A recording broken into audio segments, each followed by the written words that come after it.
দেশীয় অস্ত্রসহ মাদক উদ্ধার হয়েছে যৌথ বাহিনীর অভিযানে। সরাসরি যুক্ত করেছে আপনাদেরকে মোহাম্মদপুর জেনেভা ক্যাম্পে আজ যৌথ বাহিনীর যে অভিযান পরিচালনা হয় এবং সেখান থেকে বিপুল পরিমাণ মাদক উদ্ধার করা হয়েছে। এছাড়াও দেশীয় অস্ত্র উদ্ধার হয়েছে, বিপুল পরিমাণ হেলমেট উদ্ধার করা হয়েছে এবং সেগুলো কিন্তু ইতিমধ্যেই মোহাম্মদপুর থানা এবং শেরেবাংলানগর থানা ও আদাবর থানার যে ক্যাম্প রয়েছে, সে সেনাবাহিনীর যে ক্যাম্প, সেই ক্যাম্পে এনে রাখা হয়েছে এবং সেখানে গণমাধ্যমের সামনে মূলত প্রদর্শন করা হয়েছে। কী কী উদ্ধার করা হয়েছে সেগুলো সরাসরি দেখাচ্ছে আপনাদেরকে। এবং এই আজকের যে সংঘাত, অর্থাৎ আজকের যে ঘটনা, সকাল থেকেই মূলত আধিপত্য বিস্তারকে কেন্দ্র করে মোহাম্মদপুরের জেনেভা ক্যাম্পে দুই পক্ষের মধ্যে সংঘর্ষ হয় এবং সেই সংঘর্ষের ঘটনায় সেই আধিপত্য বিস্তারের সময় মূলত একজনকে কুপিয়ে নিহত করা হয়েছে এবং সেই ঘটনার পরপরই ছিল মূলত উত্তাল হয়ে ওঠে মোহাম্মদপুর জেনেভা ক্যাম্প। এবং তারপরে সেখানে মূলত আইনশৃঙ্খলা বাহিনীর সদস্য পুলিশ সেখানে যায় এবং গিয়ে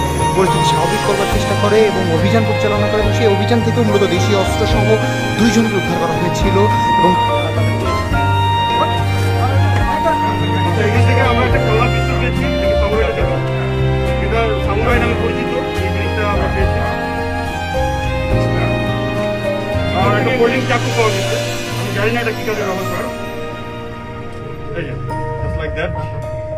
যেগুলো আমরা জব্দ করবো, জব্দ করে পরবর্তী আইনানুগ যে প্রক্রিয়া আমরা সেটা মেনটেন করবো। একটা কাপড় নিয়ে কাপড় নিয়ে সামগ্রীর কাছে নিন।